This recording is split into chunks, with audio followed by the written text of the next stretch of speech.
live. Welcome, Tour Junkies and golf addicts out there. Pat Perry back again for another week of the Tour Junkies podcast for the Byron Nelson Classic. And now you're hearing my voice first again. Just like last week, I was first. I'm first again this week. But guess what? Do not fret. DB is here. Now, how much he is here, I do not know. Right. He's still feeling the effects of the Rona, and it's been tough. But he is.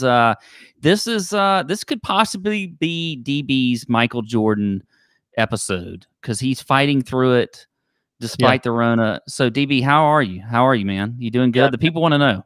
I'm hoping this is the Jordan flu game, and I'm just going to be over here on the sidelines getting IVs pumped in me, and just fighting through this bad thing. The Rona this is day 9 for your boy. It has really kicked my ass, and it's tough, man. It is tough. I've been in my house since Friday night, last Friday night, last Saturday night, and couldn't do the show last week. It was not going well. And thank you, Joe Keps, for the super chat, buddy. Oh, it's a super chat. Very nice. Couldn't bring myself to do it, man. And but this week I'm trying. We're gonna push through. It's probably not gonna be the most energetic you've ever seen DB, but who knows? This could be my finest week of picks yet. So I'm excited about that. I'm sorry if I haven't been in the Nut Hut. I haven't been mixing it up with anybody in the Nut Hut. It's been brutal, man. The thing has made me exhausted. It has it's got me down. I felt like I was in great shape. I was doing my thing. I was working out a lot. I was eating right. And then Rona just doesn't give a shit. She just punched me right in the dick hole and said, "F, you're working out. You're gonna die almost." So that's luckily you're still here. I mean, it also has given me a great opportunity to step outside the box a little bit. I got to do the show by myself last week, which was scary as shit. You did a fine job. Did a fine job. Yeah, and I appreciate that. I don't know about that. Yeah, a lot of ums and uhs. I got to work through that. That's a situation for me. As you see, I just said it again, but that's okay. That's okay. Now listen, DB. Yeah. Any insight that you can provide over the last week that you've learned? Anything that you've learned about yourself, because you've been secluded a little bit. Now I know you've been watching shows that have been out for like 3 and 10 years, and you've discovered things like. I mean, this is a time when you can really enlighten the people with some things that you've learned about just whatever the last week or so. Yeah, I don't know if you guys know, if y'all have heard of the show, Game of Thrones. It's a pretty sick show. Really cool show. People, you may want to check it out. It's on HBO Max or whatever. And there's dragons and battles and other fun things that most guys like. It's pretty cool. So yeah, I've been binging some Game of Thrones. Although I haven't watched any of that today because I've just tried to not watch a screen, and I've been sitting out on my porch by myself a lot, watching nature. So I'm grateful for that. I live out here kind of in nature, so it's been nice to be able to do that. Yeah, man, it's been a test. It's been a test. I'm a people person. I'm a people person, and when I can't be around my people. The wife's vaccinated, so I've been around her. But the kids, we're keeping them at a distance. It's been tough, man. It's been pretty tough. My wife's been incredible. She's been fantastic. In fact, I'll tell you this. I wasn't going to tell you this, but I will tell you this. My wife, such a servant. She gave me a facial today, like a lovely, like multiple creams and stuff facial. This morning, it felt very good. It opened me up a little bit. And it was just a very sweet thing for her to do. It felt amazing. And if you've never had a facial, it's actually very nice. It feels good on your beard. I had shaved a couple days ago. I was starting to get kind of itchy. It felt great. It was good stuff. I've never had a facial. I But cannot say I did learn that I like that. I did like that. Okay, so that's something you learned. Did anything like DFS related that just came to you over the last week or not? DFS related, yeah. F the Wells Fargo next year. That's what I'll say. Okay, Just all right. don't even do research with Wells Fargo. Just literally, just throw names, put names on your wall and throw darts at those names, or ask your wife to actually do that. Ask your wife to pick a team. Let that be something you guys do together next year for the Wells Fargo, and you will be way better off, because that whole thing was a disaster. That was probably my worst DFS week in a long time. Well, it wasn't that great for me either, but Rory got it done. Rory got the job done. Now, we did talk about him. Excuse me. I talked about him, not we. Sorry, DB. But I did say that, look, now we don't want to talk about my betting card. Now, when I put out my betting card, the odds were different than when I talked about him on the show. The odds had gotten a lot shorter. But when I talked about him on the show, he was close to 20-1. I said, you got to look at when Rory is 20-1, or any of these players that are top caliber like Rory or like JT at the Players Championship, you start to get longer odds on them that are very unusual. I think you start to hammer those odds, and that's what I said on the show. And Rory paid off for you if you bet him or played him in your DFS lineup. So it was a good week as far as that is concerned, but not on a lot of other things. But yeah, it was good to see Rory win. I will say it is also continues to astound me because I wasn't really I wasn't on social media or Twitter as much as I normally am. I was just constantly sleeping or whatever. But a few times I was on there. It is still pretty amazing to me how quickly people overreact on a Thursday or a Friday to a golf tournament, to whoever, somebody that you said would play well, not playing well, somebody wouldn't play well, playing well. It is incredible to me that even some of the talking heads in the DFS golf betting community, even they don't, even they want to talk shit on a Thursday. Like, it's a 4-day golf tournament. Crazy stuff happens. Let's not overreact to something that you see on the leaderboard after a day or two. I kind of gave my head a shake on Thursday with a couple of things, and I was like, okay, I'm out. I'm gonna sign off of this so that I don't get frustrated. But I will say this too: our boy Ben Little continues to nail the chalk bomb. Props to Ben. Oh yeah, why don't we throw him under the bus? But this is the thing. It's all about the process for Ben, right? He's a numbers guy. Sometimes the numbers guys can't get out of their own way. He picked Matt Wallace, and he gave you some reasons, and then Matt Wallace finished T6 or whatever. Yeah, I think now Matt Wallace was on my betting card. I wrote DB's Big Balls betting card. I liked him on the show. He was on the put him on my betting card. You liked him on the show. Someone asked me. I was in the Nut Hut for a minute on Wednesday, and someone was like, "Hey, do you agree with Ben on the Matt Wallace pick?" And I said, no, I don't, but it is what it is. Okay. So I'm going to, and in the chat on Wednesday night, same thing. There was some disagreement between me, or not between me and AC, but between, we did not agree with it. I'll just put it that way. And so that happens. It happens. It happens. But people still, they get all up in arms about it. They don't pay attention. That's what kills me. People don't pay attention. Again, this is how the chalk bomb works. Ben writes it and picks it all on his own. And when when the chalk bomb sucks, we all take credit. When the chalk bomb does really, really well, we blame Ben. That's just how this works. But he writes it all himself. And so don't tag us, on Twitter and get all panties in a wad about it. Blame Ben. Just blame him. And especially don't tag us when you haven't even noticed that on the betting card that I wrote up, I had the player. I liked him. So don't tag me. Tag Ben at TrueMav. Tag him. We love you, Ben. Yeah. Good job, though, buddy. Yeah. Keep with the process. Thanks, process is important, Ben. Speaking of process, DB, you know what process I like? I like using Fantasy National for my process. Okay. So I forgot to mention that at the top of the show here. We are brought to you by fantasynational.com. So go to fantasynational.com/TJ. You're going to get 20% off, whether or not you're going to subscribe monthly, quarterly, annually, whatever. Just go to Fantasy Weekly, whatever. fantasynational.com/TJ. It's harder when I feel like I got a host but you're here. Like, it's a little different. Like when I did it by myself last week, like I was so focused on all these different things that I got to do. And then like you come into the picture and it's like things slip through the cracks. Cause I'm thinking, wait, Daddy's in the room. Daddy's in the room. No, I didn't say that, but I'm just saying. So yes, fantasynational.com/TJ. We love them. They do such great stuff. Make our lives a lot easier. So check it out. DB. Yeah.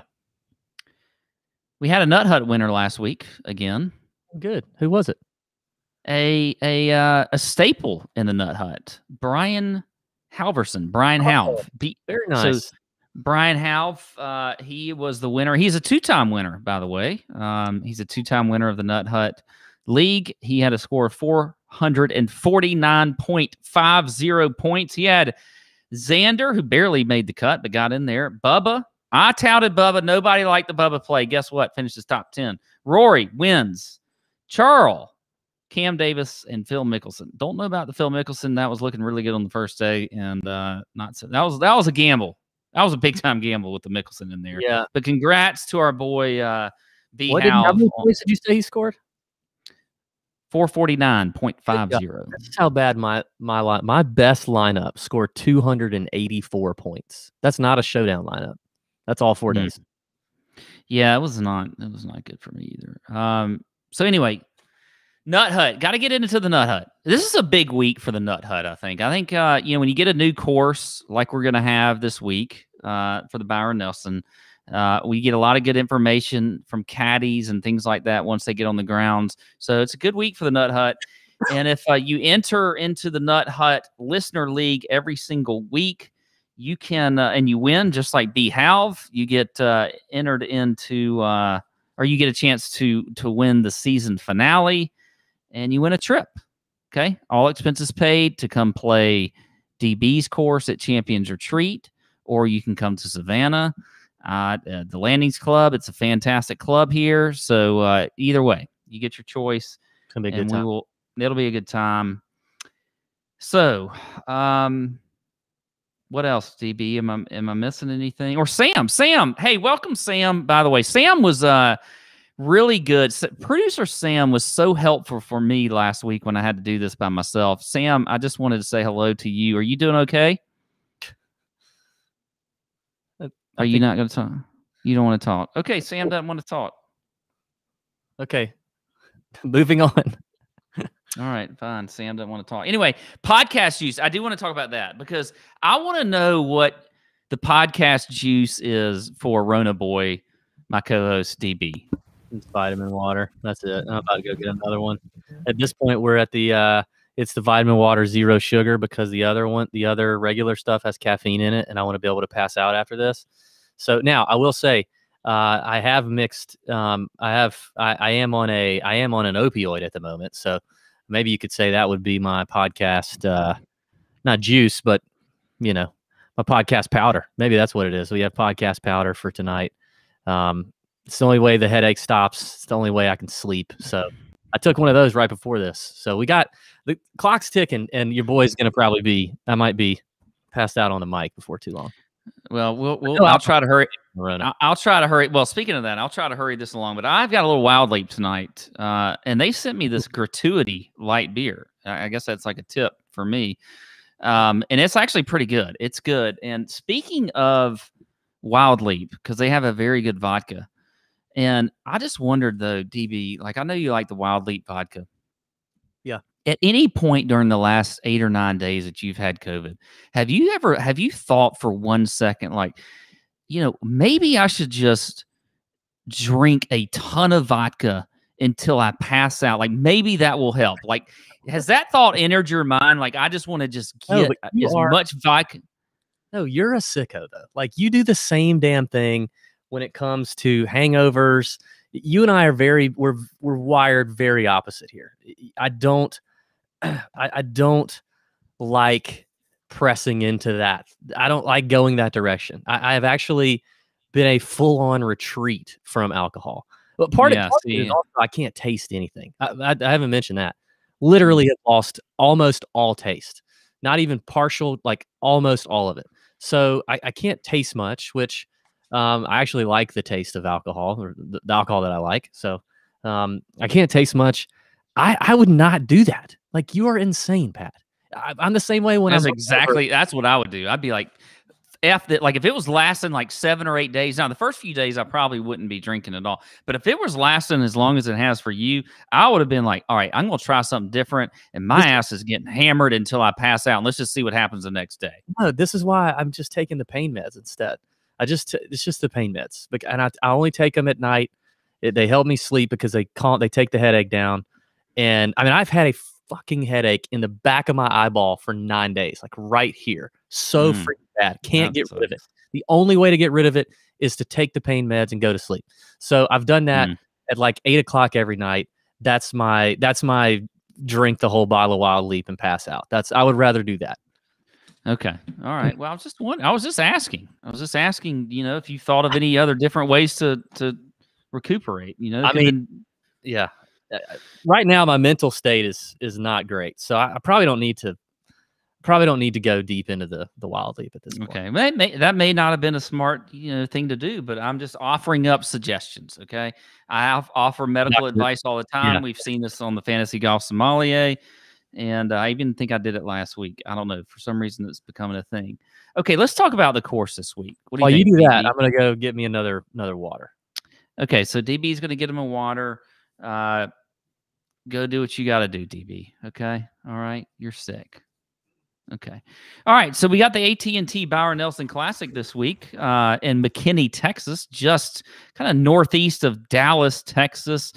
We're at TPC Craig Ranch, which is going to be a new course. First time they've ever played here. As I mentioned, I think you got to check the Nut Hut and any caddy info that we might get later in the week. And then also, if you're not on social media, I don't know what you're doing as far as DFS. You gotta be on social media. You gotta be going to our Tour Junkies account at Tour_Junkies. We'll have plenty of info on this course if you want it. Okay, but this course has hosted a couple of Corn Ferry Tour Championships in 2008 and 2012. So it's not like it's brand new to any tour events, but anyway, it's playing just under 7,500 yards. It is a par 72. We've got 156 players in the field this week. Top 65 and ties will make the cut. DB, this is the Triple Crown of grass this week. The Triple Crown. I don't know if I've ever seen this before. I mean, you got Zoysia fairways, you got Bermuda rough, and you got bent grass green. So they're just hitting you with all kinds of grasses. Okay. All it's missing is Kikuya. Yeah, no Kikuya, but I mean, I wish they did. They could have just put it somewhere so we could talk about it. But yeah, and that Zoysia, man, that's some sticky, weird stuff. Oh, in the fairways, though, it's perfect. The fairways are perfect, but around the greens, man, it's sticky. It is weird. It's some weird stuff. So that's interesting, I think. But bent grass greens, they should be rolling pretty true. Not very fast, though. I mean, 11 or 12 on the stump. I mean, fast by tour standards, I guess. But, I mean, fast by normal people's standards, not necessarily tour standards. But I do think this is going to be a scoring fest. I think there are going to be a ton of birdies. I'm looking at opportunities gained, a stat proprietary to Fantasy National. I'm looking at birdie or better percentage. I'm looking at par 5 scoring. All of these par 5s, these guys should absolutely light up. So that's something that you want to look at as well. Greens in regulation, if you look back at the Corn Ferry events, was one stat that was pretty prevalent as far as the guys that were up there on the top of the leaderboard. Outside of that, driving accuracy, distance, all that kind of stuff didn't really seem to matter as much on this course. I don't think that's going to be anything that I'm really looking at. By the way, as DB coughs here, I meant to say that. I was going to say that early in the show. Look, DB's not feeling well, okay? So if he's coughing and he does things out of the ordinary, or maybe they're ordinary for you, I don't know. But if if he does things, just give him a break, okay? All right, We're gonna DB. get some asshole leave us a 1-star review because I cough in a mic or something. That'll happen. That'll happen. Look, Hey, so don't. Hey, DB. Yeah. When you coughed, I jumped out of the way of my computer. Oh, good. Yeah. Yeah. Just right out of there. Yeah, listen, I'm sorry I missed my check-in. I'm sorry. You don't want what I got, man. You don't want it. Yeah. So anyway, I'm going to be looking at your approach stats this week for sure. Now, we will look at weather later on in the week. We could have some Texas winds blow in here. Those Texas winds, they can be a thing. So we'll want to look at that. Outside of that, I'm not going to go over past champions because it doesn't really matter. I don't care who's won because they haven't won on this course. So it doesn't really, I don't give a shit. Quick notes here. DJ has withdrawn. So if you're looking at DJ, don't play him. He's withdrawn. Now, that could, that brings up, though, the point that I did want to make. We always have the week before a major narrative, okay? We could see some withdrawals. We could see some guys that just trunk slam on Friday that are, these top higher-end guys that we don't know if that's going to happen. I'm not a huge believer in that, but some people are. So whatever. You take that for what it's worth. I don't know. That's all I have. David. Yeah. Barnett. Yeah. Do you have any thoughts on the course or anything, or do you just want to go right into this? No, I mean I've looked at it a little bit today. Done some research today. I am leaning towards strokes gained, scores a lot of birdies, and eagles. I think, as you mentioned, these par fives are going to be gettable. This place looks to be pretty wide open. The only defense is typical Texas course. If the wind picks up, if it doesn't, it's going to be very gettable. So I want length. I want length off the tee, and I want guys that can roll the rock because I think the greens and regulation percentage is going to be pretty high. I don't think it's going to be hard for these guys to hit these greens. So then it's going to come down to, who's hitting them the closest and who's making the most putts. So that's where I'm going. When I looked at the DraftKings pricing, this was not one of those weeks where balanced really jumped out at me. This is a studs and duds week for me. Just looking at it, I like the top names, and then I don't like much else. So I'm gonna have a couple of the guys up top, and then I'm probably gonna be a risky biscuit down there in the sevens and the sixes. I don't like the value of the guys in the middle. So that's it for me. Good stuff. There's a reason we have you, DB. There is a reason we have you on the show, and you're stepping up. You're stepping up big time, and we appreciate this. Thank you this for having effort. me. Thank you. Thank you. Thanks for being here. Yeah. All right, before we get into the DFS picks, I got to do something that I'm famous for, and that is ad reads. Okay. I could tell Pat was getting to an ad read. I could see him getting nervous and fidgety with me here in the room. Yeah, Act like I'm not here. Just act like I'm not even here. Okay, so let's talk about golf forever. I want to play golf forever. Don't you, DB? I would like to golf again at this point. So right in the last couple of days, I haven't felt like I'll ever be able to play it again. Yeah, I mean, I think that in order to do that, you kind of got to be in shape, right? Like you gotta keep yourself. I mean, you've had a hard time, even though you're in shape. But that's a whole different thing. We're not talking about your issues right now, okay? We're talking about being in shape, okay? But the thing is, for somebody like me, okay, like I'm a good example here. Like it's hard to find a good workout program that I can do from I don't have to go to a gym, and things like that. Like I can do it from my house, okay, on my own time. Okay, I'm not gonna do things. I'm not going to the gym at 6 a.m. Okay, that's just not happening. All right, I need to have a time when I can do it myself, but I do want to get in better shape for the summer because I got to get my summer body going. And yeah, people want to see my summer body, and that's how I came across Golf Forever. Okay, so they assigned me a new workout. They assigned me exercises to do each and every day whenever I can log in. It's just whenever, as long as you can log in, you can get your exercise workout. Okay. They can be done. They can be done at home. They can be done with minimal equipment. So you don't need all that fancy equipment.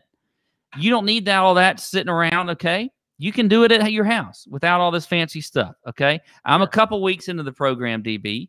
Oh. Now I'm seeing some results. Okay? I can feel the difference. Okay. Now, especially with my golf rounds or my playing. Oh, okay. Anyway, here's a little bit about Golf Forever. Founded by major champion Justin Leonard and Dr. Jeremy James, Golf Forever features the top biomechanic experts and also features PGA Tour trainer and chiropractor Dr. Tory Van Beesen. Oh, now if you're a doctor with a van something, that's probably means you're pretty good. Yeah, and he also works with 5 players ranked in the top 30 in the official world golf rankings. Okay, so look, you get 100 personalized fitness programs developed for your individual needs based off your physical condition. So if you have a condition like DB, where your conditions is better, or if you have my conditions, which aren't quite as good, okay, going into this. So you have different conditions that you can get your customized workout for, okay? So look, the app delivers, your exercise daily, your routines, tons of different videos so you can learn how to do some stuff. Okay, so this is a great thing. All right. So look, go in golfforever.com, Tour Junkies 99, enter that promo code, and you get $51 off a yearly plan. $51 off. That's a lot of money. Tour Junkies 99? Tour 99, not Tour Junkies 99. Tour 99. Did I say Tour Junkies 99? Yeah, Tour 99. Okay. Yeah, Tour 99. And that's for that. That's to get on that Pat Perry exercise workout, is what you said. I like that. I like using exercise workout together. Get the Golf Forever, golfforever.com. Promo code TOUR99, $51 off. That's so you can get $99 a year, by the way. That's why that 51 is kind of a weird number. Okay. Okay. But that's so you can get it to 99. Roger. Thank you. You ready? You ready to do some picks? Yeah, let's do it. You want me to start? Sure. Let me get myself together after this ad read. Like I said, man, this is a very top-heavy field to me. I'm going with Bryson at 11-2 with DJ out. I think Bryson was the favorite. Should have been the favorite anyway. I know him and Rahm and DJ were all kind of priced together when it all first came out, but given Bryson's recent plays has been incredible, just like everybody. I mean, just like Rahm and DJ's been pretty good too, but DJ's been slumping a little bit. So I think Bryson is clearly the guy. Love the length factor. I talked about length and putting. That's what it's going to come down to, and that's what he does best. I mean, even last week, which we didn't even have a chance to talk about the most Bryson thing ever that he did, flying to Dallas. Oh gosh, yeah, to go work out and then, posting it. It actually would have been. It actually would have been. Had he just not posted the picture of I'm gonna go hit the gym, fly back to Charlotte tomorrow, it would have been fine. Like, I would have been like, dude, how are you a professional golfer and you weren't aware that the weather wave was going to be real? Like, everyone else knew it. In fact, there you go. There's another thing that was in the chalk bomb last week. In the chalk bomb, Ben talked about the weather advantage that was likely to be there, right? It was the second biggest weather advantage on PGA Tour record since like 10 years or something like that. How do you finish and you're like T78 walking off the golf course and be that smart? You're that smart, and you literally can't put it together that there is a solid chance you end up making the cut because of the weather. That is so dumb to me that he didn't figure that out. And it's still dumb to me that the announcers on the PGA Tour can't figure it out either. Can't pretty dumb. Cut rules out. But anyway, had he just not posted the workout thing, I would have just blamed him for being like really not having a lot of common sense there with the cut. But it is what it is. He lost 6 strokes on approach last week and still finished 9th. He gained 7 putting. He gained over 4 off the tee. I think this is a no-brainer spot for Bryson. I'm not gonna overthink this one. I'm all in on Bryson.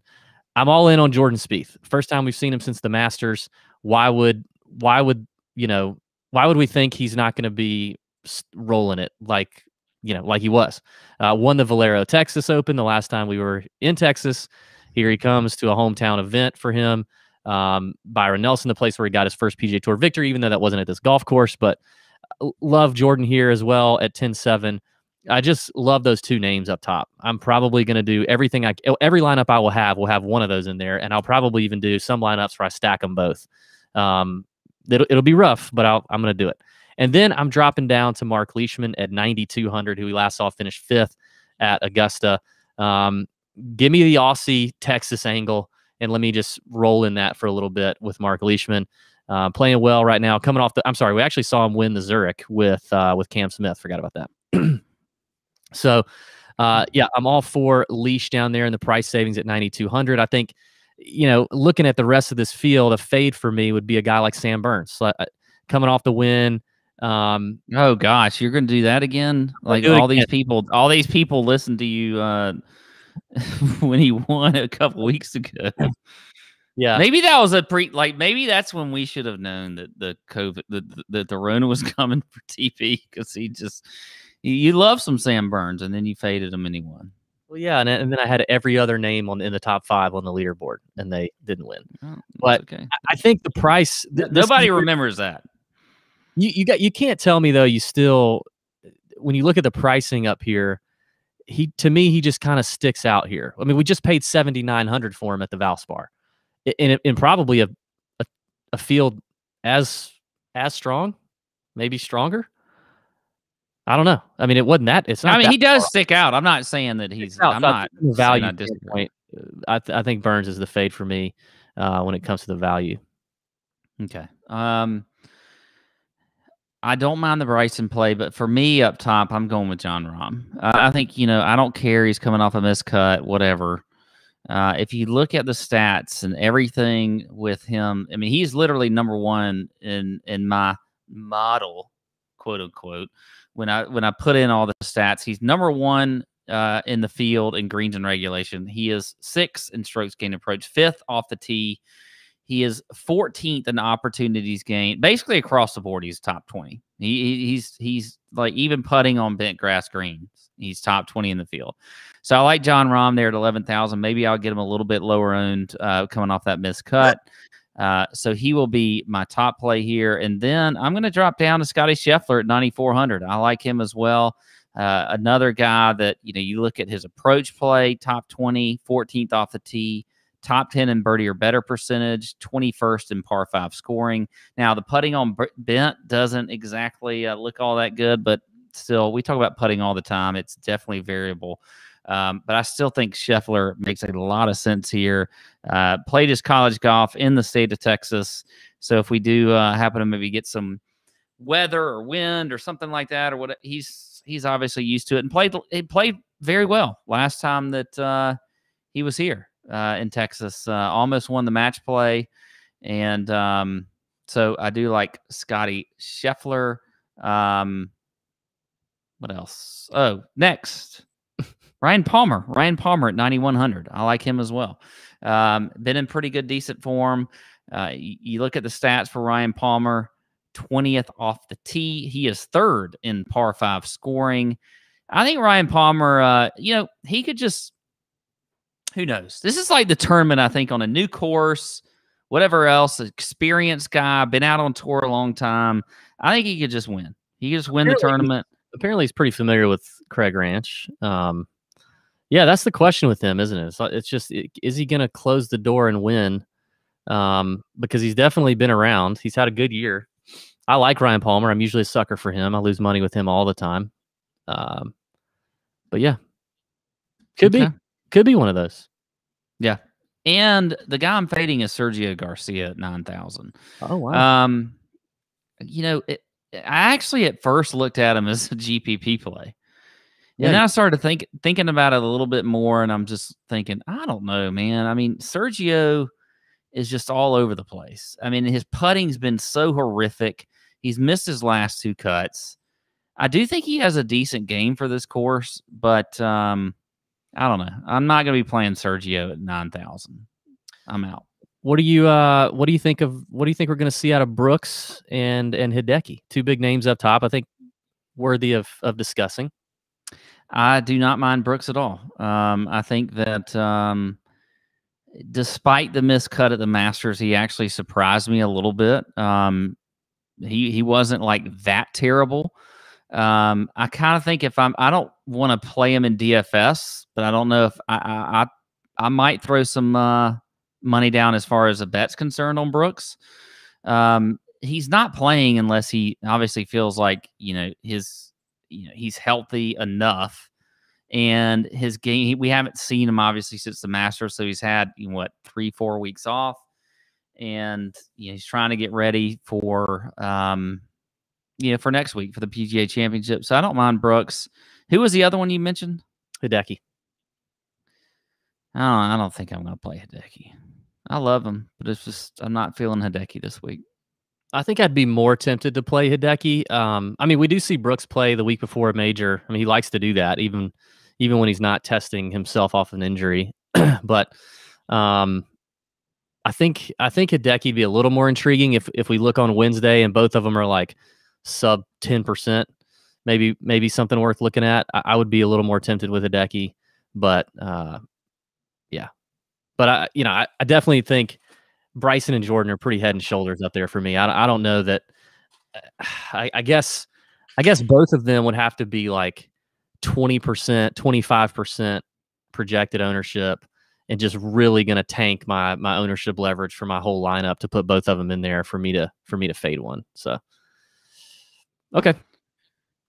All right. So you ready to move on to the 8K range? Hate it. I thought you were about to say something profound. Anyway, yeah, I'm not a big fan of this range either. You got Jason Day at the top here at 8,900, Cam Champ at 8,000 at the bottom. I'm not a big fan either. But I will start with Siwoo. I think it's a Siwoo week at 8,800. I like him a lot. Now look, we don't know what we're going to get with Siwoo, but you look at his form, T33 at the Heritage, had a T12 at the Masters, T23 at Valero Texas Open.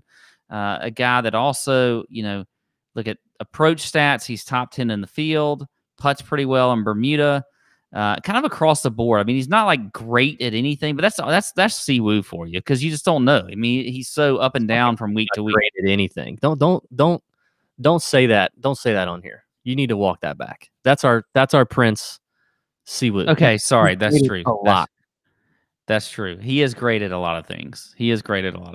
And I like him this week. I'm not going to have my Jordan flu game upended because of some bullshit Siwoo take like that. Should we talk about anything coming down the line with Siwoo, or do we need to hold that back to you're more healthy and No, keep talking. Let me see if I can bring it up. Keep talking. Okay, so there's something magic coming from the Tour Junkies about Siwoo. And we love Siwoo. DB just called him our prince because he is. And we're big fans of Siwoo. And we've got something coming down the line here that you might even be able to purchase it. And we'll see what happens. So DB's working on that. You want me to talk about my next play in here? Yeah. Okay. My next play is Aaron Wise at 8,300. Now, he is a former champ in this tournament, but that was on a different course. But I like the stats here. 15th off the tee. He is, he doesn't put well in bent. Sorry about that, people. But does check the box on opportunities gained and birdie or better percentage. And we've seen him kind of trending in the right direction lately. He had a top 10 last week. I like that. I think it's just a guy that I like from an ownership standpoint in this range. I don't really think there's a lot of other guys that I really just want to play. I hate Jason Day. He's my fade. Can't play Jason Day at 8,900. All of these guys, Harris English, I can't stand. Lee Westwood. No. Luke List. Nope. He never won anybody any money except for last week, possibly. But he freaking choked out the top 5 for people who had each way bets on him on the 72nd. Yeah, of course he did that. Of course he did that. I do like Charles a little bit here, but I'm gonna pinpoint Aaron Wise at 8,300. I like him. All right. Speaking of the seat, let me show the Siwoo thing. This is gonna be ugly, producer Sam, but it is what it is. This T-shirt is dropping in the Tour Junkies shop in the next few weeks. In the next few weeks or month, it's our Siwoo Ric Flair shirt. Obviously, one will have to be reserved for Pat Mayo. But yeah, so get you one of those. You better get them quick. We're not ordering a lot of those, so should be fun. All right, I got to talk about this 8K range. Let's see. I guess, God, see, I guess I didn't really have a good feeling about Siwoo. I want to, but see, I don't know. I don't really have a great feeling about him. I don't know what it is. My radar. But who else in this 8K range gives you that good feeling down in your loins? Nobody. I guess Cam Champ gives me a little bit of it feels like a little bit of value at 8K compared to Charles Schwartzel and Luke List. I mean, Luke List being 8,400 is stupid. That you should not be paying $8,400 for Luke List. Same with Lee Westwood. I just think there's no value here whatsoever. Cam Champ is one, just long hitter, can win if he's on.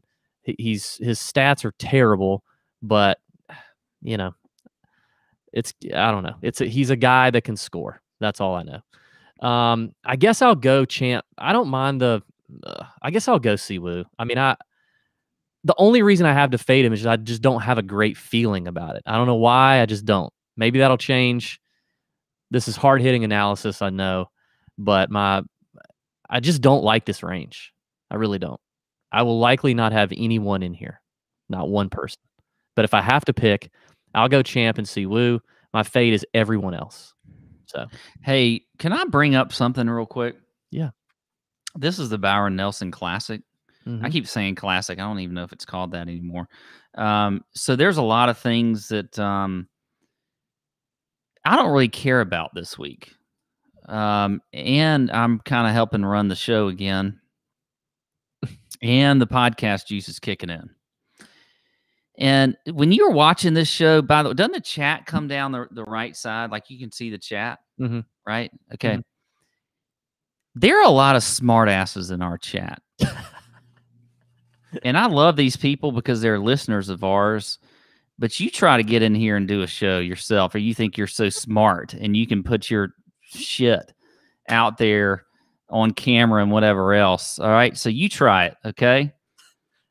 All you people think you're so smart. All you people that think you're so smart and you know golf. Okay. Look, you know what? Golf is a variable sport. We talk about this all the time. So don't be coming in here in this chat acting like what you say is a fucking biblical commandment that is the only thing that you can look at when it comes to golf. So that's all I'm going to say. I'm not naming any names. Is that somebody getting in there right now? It's getting all spicy on us. No, I'm just saying. There's people that think they're so smart. And hey, if you're in the nut hut. Always like when I wish more people would send me a DM in the Nut Hut if you think you're so smart and what you got, okay? Or next time DB's sick and you're gonna come on maybe I'll have you on the show and we'll see what happens to you and you'll get and the cameras come on and the mic comes on and we'll see how you act. You'll be like crawling in a hole like a damn turtle. Pat gets so defensive. Oh man. Oh gosh, we got another comment in the chat. Is Pat drunk? God. You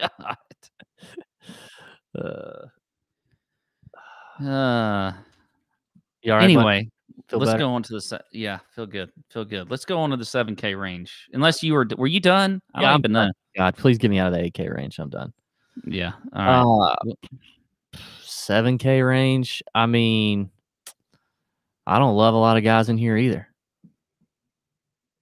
I guess. I think. Let me make sure before I say this. Trust but verify here. Oh yeah, it's not that great. The irons have been okay. I don't know, man. I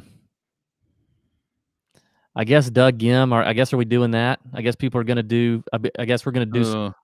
We're gonna do some lines of Gim this week. The whole Texas thing. Everybody's wanting to play Gim again. Everybody remembers the Players Championship. I don't know though. I mean, last time we saw him in Texas, he finished 44th. He lost almost 8 strokes putting. That's hard to do. The putting is bad, and this is, I think, going to be a putting contest. So maybe that's not ideal. I kind of like. I guess I kind of like some names at the bottom. I like Kazire. I like Patton Kazire 7,300. That is a name that that I could do something with. He hits it a long way, and he almost always gains strokes putting. Almost always. So, I mean, it all comes down to the irons, I guess, for him. So, I guess I like him. I like Kazire, and he's had some good finishes. He is so frustrating though. Like it's. But I mean, look at how he's missed since the start of this PGA Tour season. He's missed 3 cuts. That's pretty good in a field like this. Like of course, the 1 week where I really was on him, he misses the cut, which was the Heritage.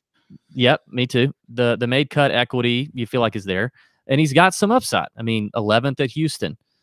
10th at RSM, 7th at Sony, 9th at Valero. So actually, there's 2 Texas events this year where he's finished 11th and 9th. I mean, there's something to that with Kazire. I think Kazire is an interesting play. And along those lines, I like who have I only said one name right now? Have I just said Kazire? Yeah, because I'm not doing the Gim thing. Kazire and 2 more names at the 7K spot. Vincent Whaley and Wyndham Clark. I love Vincent Whaley.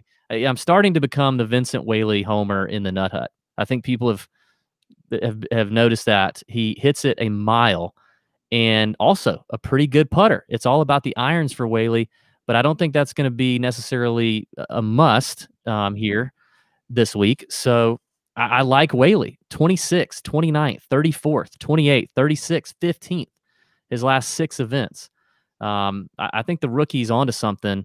And I think he's feeling confident right now. And this is it's not a big tournament for a lot of these big names up top, but they're getting ready for the PGA. The sights are set on Kiowa, but this is a big event for a guy like him. And then Wyndham Clark, you think about distance, taking advantage of par 5s, making a lot of putts. Wyndham Clark, probably top 10 long hitter on tour and top 10 putter on tour. Everything in between is an absolute big fat question mark. But he does those 2 things at a pretty good level. So I think I'll take my chances. And I'm saving a lot of money down here with Kazire at 73 and then Clark and Whaley at 7K, which fits my lineup build that I'm looking at with old Bryson and Spieth up top. So there you go. Okay. Well, the agreement we have here is Whaley at 7,000, which makes me think that he's probably going to end up being pretty chalky down here, but who knows? But I do like him for all the reasons that you said. He's made 7 straight cuts, 14 of 19 this year. I mean, birdie or better percentage, par 5 scoring, all of that. He is he's checking boxes, so I like him. At the top, though, this is a guy that I have not been on at all this year. Alex Noren, 7,900. Oh, you love him? No, but I haven't talked about him at all. I think I've probably even faded him a lot of tournaments this year. But he's made 11 of 15 cuts. He's got 2 straight top 25 finishes. He's number 10 in the field in putting on bent grass greens. He's 17th in the field in par 5 scoring. I think Alex Noren makes a lot of sense here. If you're getting him in the 7K range, I wouldn't say it's incredible value. But in a field like this, it's not bad. It's not bad. So I like him at 7,900. Another guy, I don't know if I've ever even talked about this guy in the history of the Tour Junkies show. Oh, wow. I see you over here Ben, pissy in the damn chat, too, by the way. oh, yeah, the I chat's don't even know who pissing the me hell off. offended you. Like, sometimes you just get offended. You just like, Oh, no, it just happens at times, and then I just go don't take off it on personal, it. guys. He just does it. It just happens. Yeah. Pat's one of the guys in Fight Club. Like, he would be a Fight Club guy. Mm. He would get off work and he'd want to go fight because he's offended. All right, who's your guy that you've never mentioned? Oh, Ben Martin, 7,400. Ben freaking Martin. Have I ever talked about him in my life? I mean, I gotta think that at some point, since we've been doing this, since 2015, I'm pretty sure Ben Martin was relevant in 2015, 2016. I would assume you had talked about him at that point. Well, he's relevant this week, I think. I mean, at 7,400, you look at his last 4 events, he's gained over 16 strokes on the field. He finished T11th at the Wells Fargo, did miss the cut at the Heritage, but T34 at the Valero Texas Open, and then had a top 10 finish in Corrales. I mean, the guy's been playing, pretty damn well. And then if you go over to the stats that I like this week, let's just look at those, okay? I mean, 38th in the field off the tee, top 40 in opportunities gained, top 30 in par 5 scoring, okay? He's 18th in the field in putting on bent grass greens. Ben Martin, I think, is in play. It's 7,400. So, Martin, what are we doing?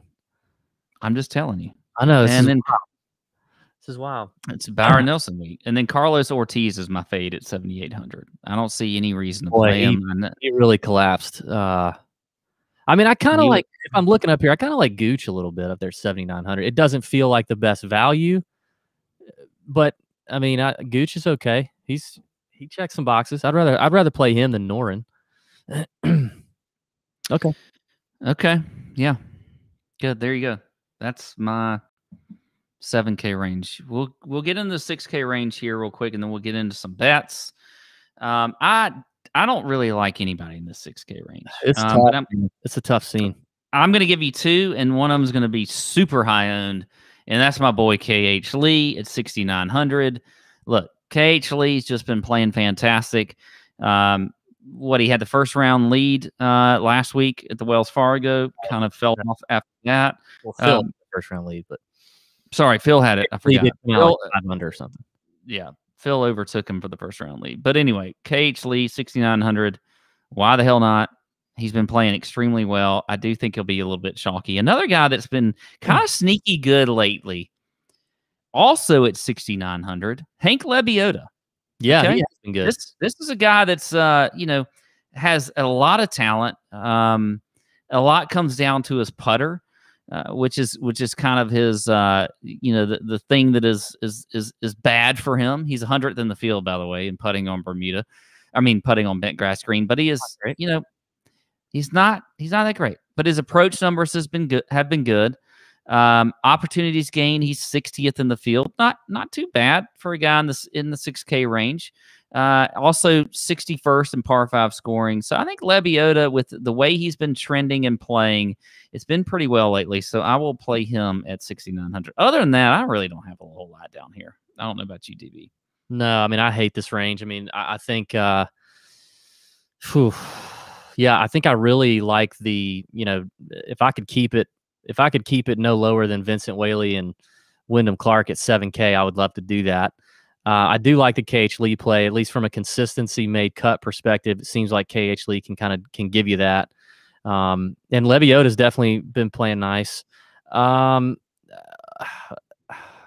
kind of like Lahiri kind of pops for me a little bit, just with a 5th place finish of Valero a couple of weeks ago. I'm not gonna. I do not let me get suckered into Will Gordon again, for God's sakes. Bramlett, Hickok. I don't know. Maybe Hickok, University of Texas guy. Played okay last week. Kind of collapsed on the weekend. Bronson Burgoon has popped. He's got some upside. That's it, man. This is a brutal. I tell you what, I did watch a lot of. I watched a lot of the Walker Cup. Oh, that was good. Yeah, while I was laid up, and there's a lot of those guys playing in this. Pearson Cootie, Cole Hammer, a couple of those kids playing.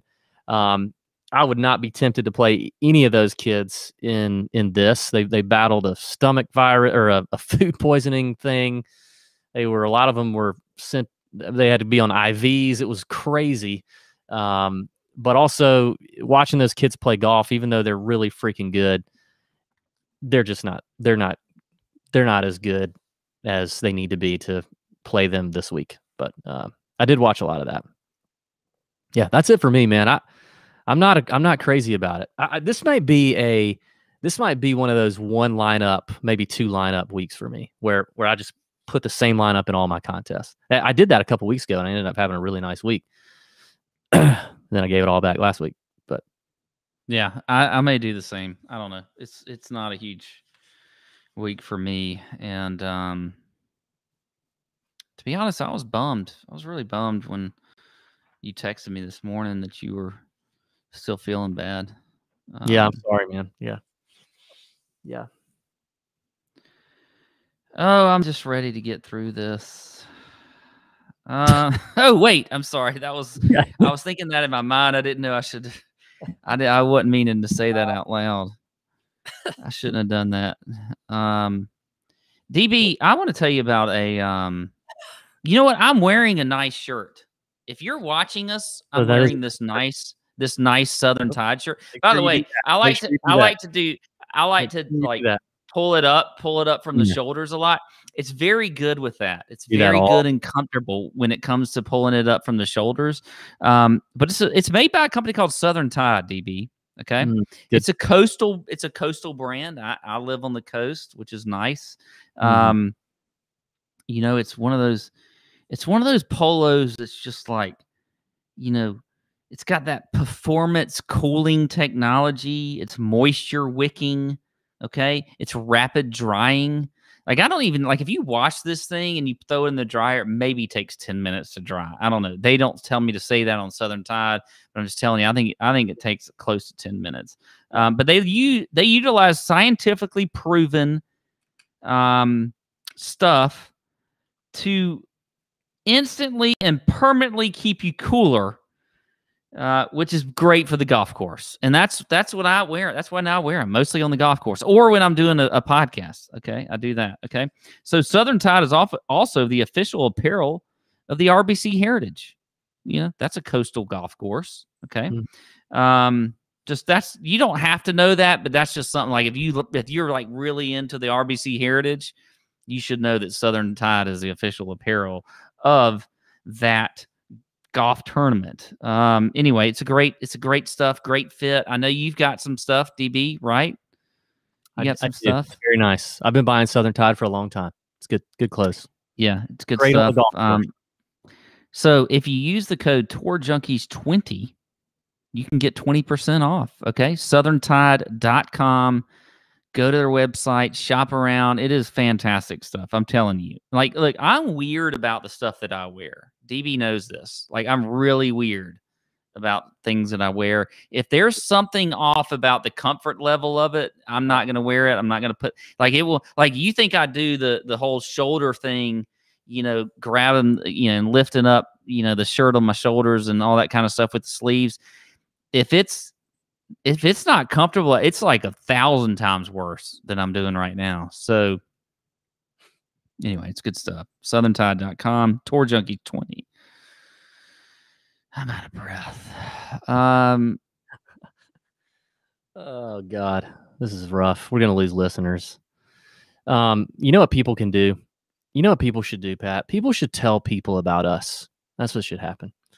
We need you guys to tell your friends about the Tour Junkies. Can you share it with someone? Share it. Share the podcast. Listen, we're not good enough at this that, you know, that if you share it with your friend, you're going to lose an edge in your DraftKings contest with your buddy. That's not going to happen. Okay. I mean, good luck trying to pick, you know, the names that I get right, Pat gets right, maybe Ben gets right, and combining them all together in one lineup, right? So just share with your buddies. Tell them about the show. Tell them about the podcast. It's the best thing you can do for us. It's the highest compliment we can receive. In fact, I think I saw something the other day. somebody joined the Nut Hut and we greeted them. This was before I got the Rona.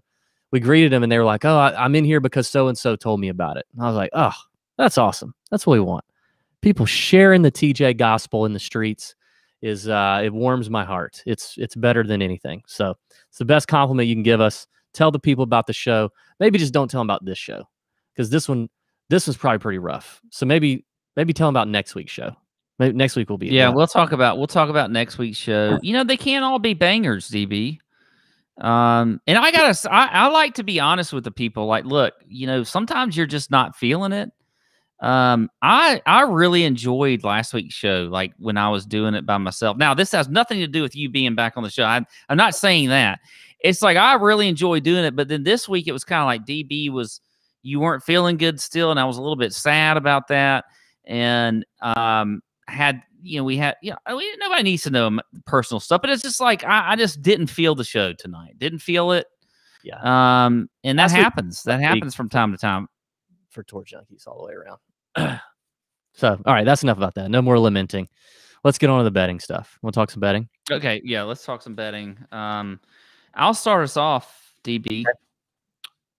Even though I know you kind of like some of these shorter odds guys, like way shorter. Like we talked about this on the DraftKings After Dark show, which we did pre-dark, which is kind of weird. We had to do it early.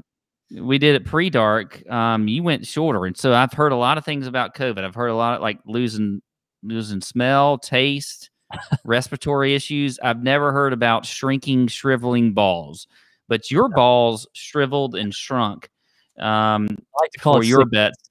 It's sick dick. When you're sick, your dick just everything just kind of gets up in there and just knows. I think it wants to send all your energy and all your everything you need to your other places, because it knows you're not going to need that for a while. So but maybe that happened with you. Side effect of what's going on, because I have never in my life done what I'm going to do on this betting thing. So, people are not talking about this nationally when it comes to this pandemic. Okay. Yeah. Where's They Dr. talk about all these? Huh? Yeah. Where's Fauci talking about sick dick? Okay. What happened to that? Like, is that like, if you're not even talking about you're a scientist, dude? Really? Yeah. And you can't even mention sick dick to people. You can't give a brother a heads up on some sick dick. Come on, man. Anyway, a press conference, like one press conference on it. Yeah. Anyway, all right. For me, I'm going to start. My shortest odds guy that I like is Scotty Scheffler at 22-1. I think that's a good number here for him. A guy I've mentioned in the DFS show. I like him, so I will play him at 22-1 as far as bets are concerned. Also like Brooks Koepka at 23-1. Big fan of that one. Gonna play it. I don't care. I'm getting him more than 20-1. I don't care about the health and whatever else. I'm still gonna play Brooks Koepka. We know he can win anytime he tees it up. So I will play him at 23-1. So those are my two favorite bets on the shorter end. Now, DB, what do your balls say? Well, one of them says Bryson DeChambeau at 8-1, and the other one says Jordan Spieth at 11-1. It's the weirdest thing ever. But when I sat here and looked at this, and I was thinking about who it would be, who am I going to pull the trigger on? How's the card going to shape up? That's what was happening, and I hate to admit it, because I am the author of DB's Big Balls betting card. I am the known Big Balls golf betting proponent, advocate, what have you. I do not advise people to bet on golf and bet favorites, because it's golf.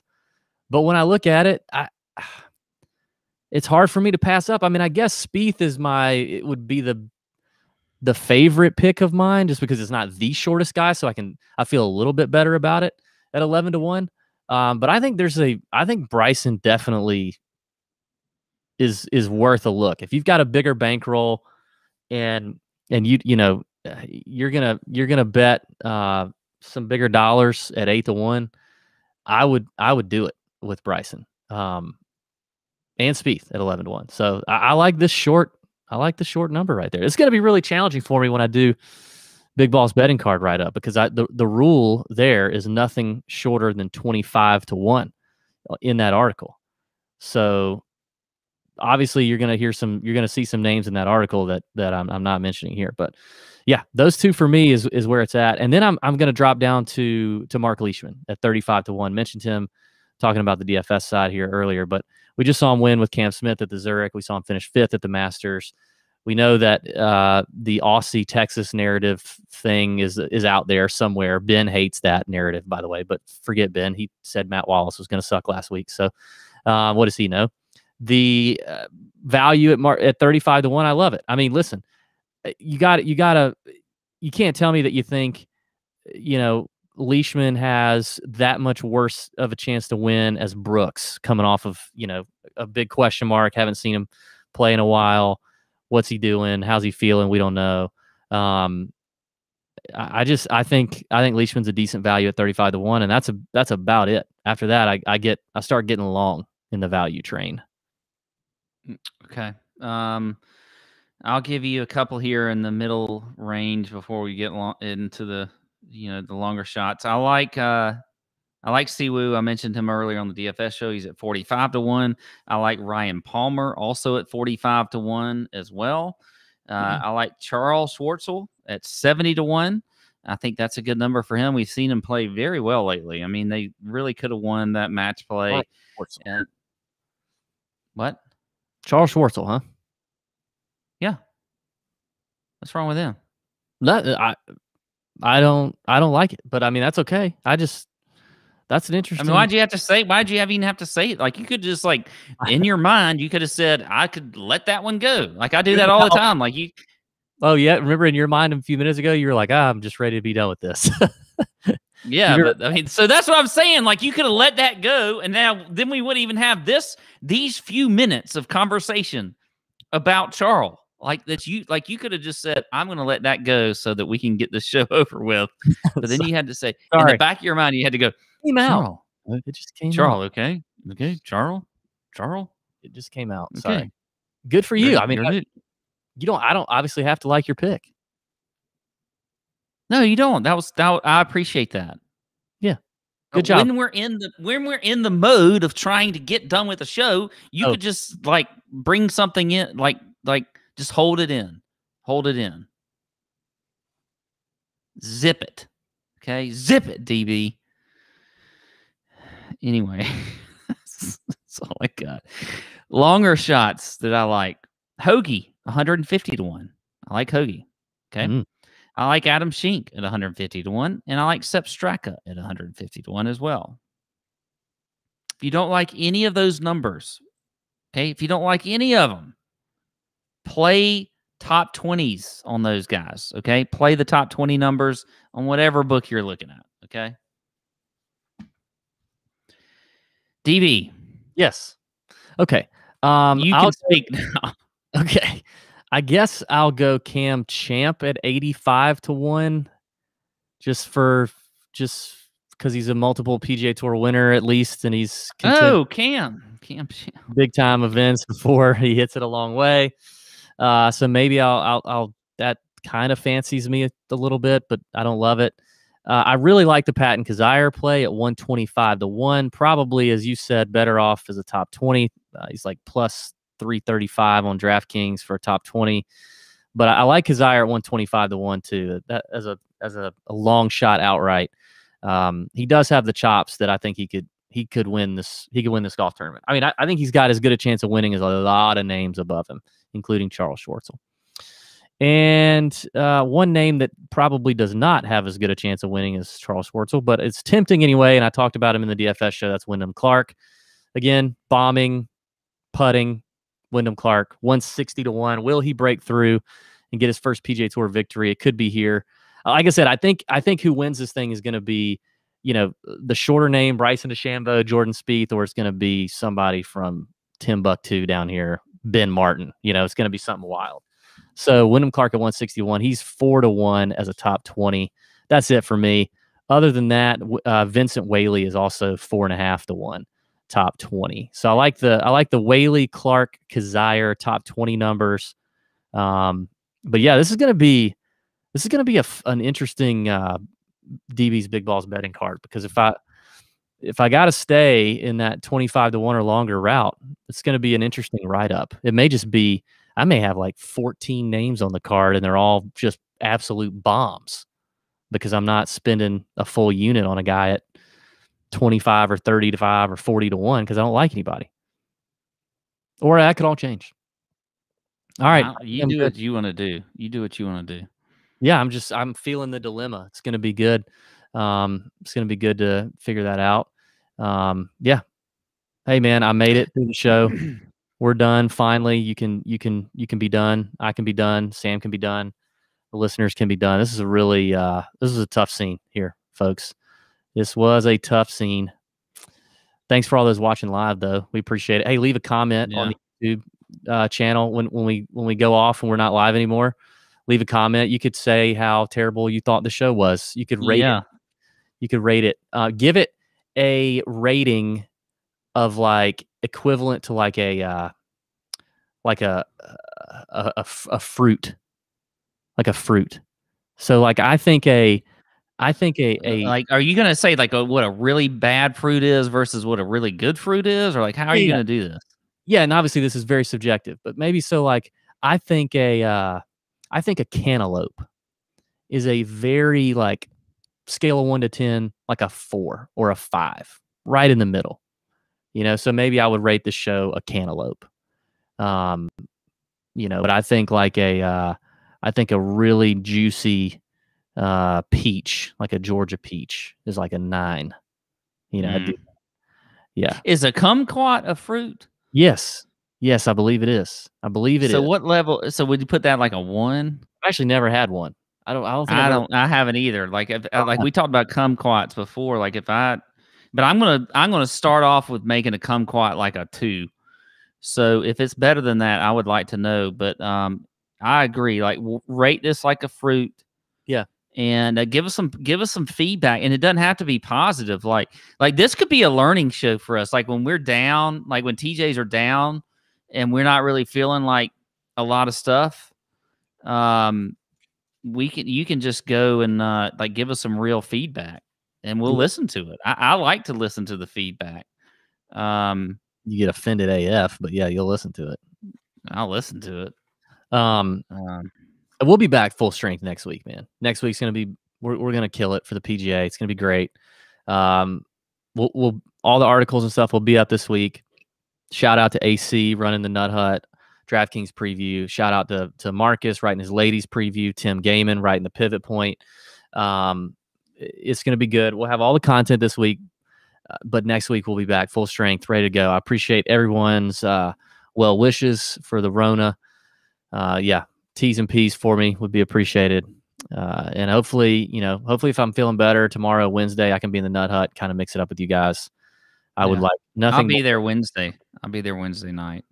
Maybe will we get Ben back? When do we even know? Like Ben, like this whole operation has been.